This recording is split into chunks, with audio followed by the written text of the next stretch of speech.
The FAA, security and voting, the border under tension, El Paso, migration, and political electoral rights reveal a more demanding phase in the Mexico-U.S. relationship. Raul works in air logistics in El Paso.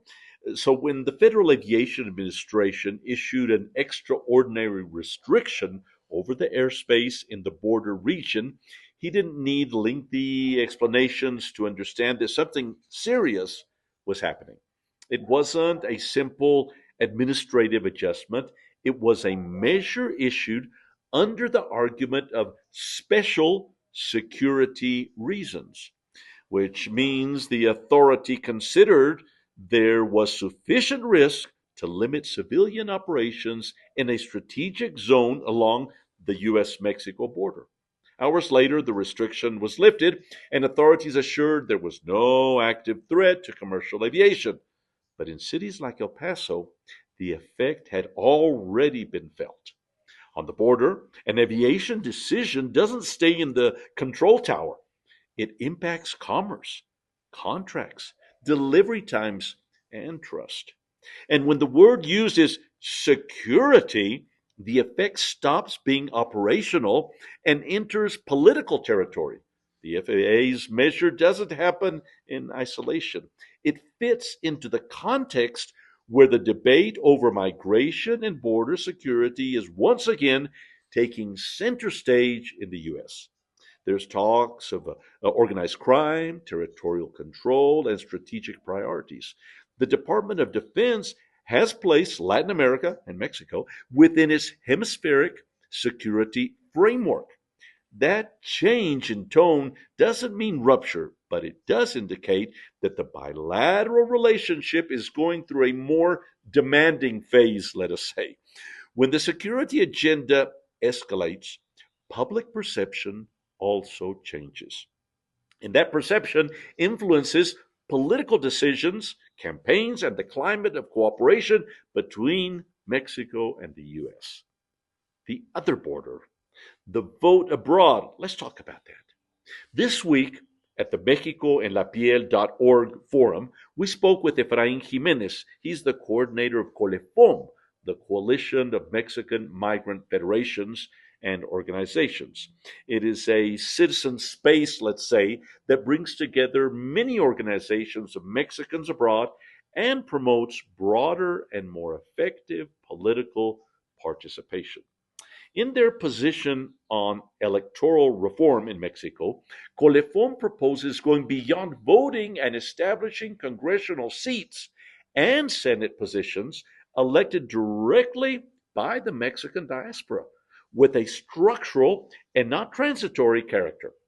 The discussion made one thing very clear. The problem isn't lack of interest from the diaspora. Thousands of Mexicans in the United States want to vote in Mexico. No, no, no. Millions. They want to participate in federal elections and want to stay informed, but they face real obstacles.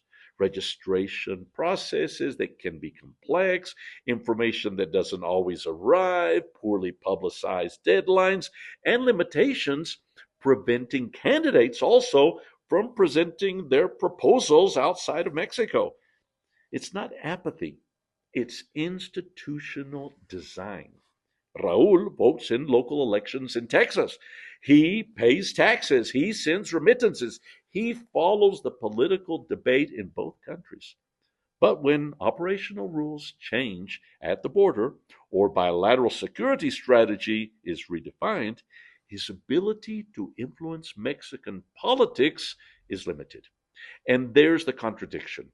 Let's talk about a more complex relationship. The Mexico US states relationship isn't really broken, or it's not broken yet, but it is moving towards a stage where security, migration, and domestic politics intertwine with greater intensity.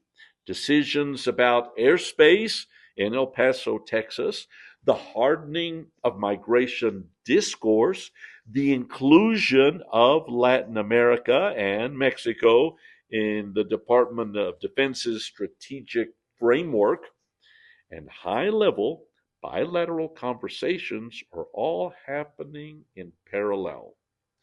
Meanwhile, the Mexican community abroad, key to the economy, remittances, and the social bond between both countries to face barriers to fully exercising their political citizenship, are having problems. If the bilateral relationship escalates on security matters, it must also escalate on democratic representation. It's not enough for the law to recognize voting from abroad. We need to simplify it, make it accessible, and guarantee that information arrives clearly.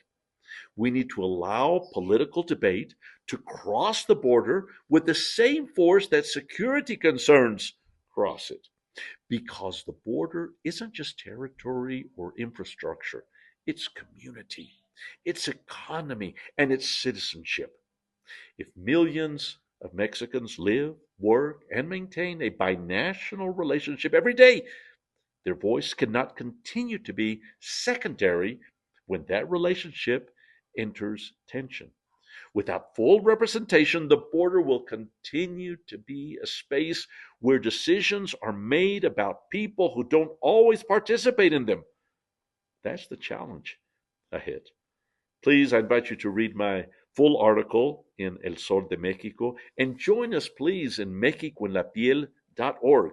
You can register there and receive all kinds of wonderful information about U.S. Mexico relations and about those wonderful people we call immigrants.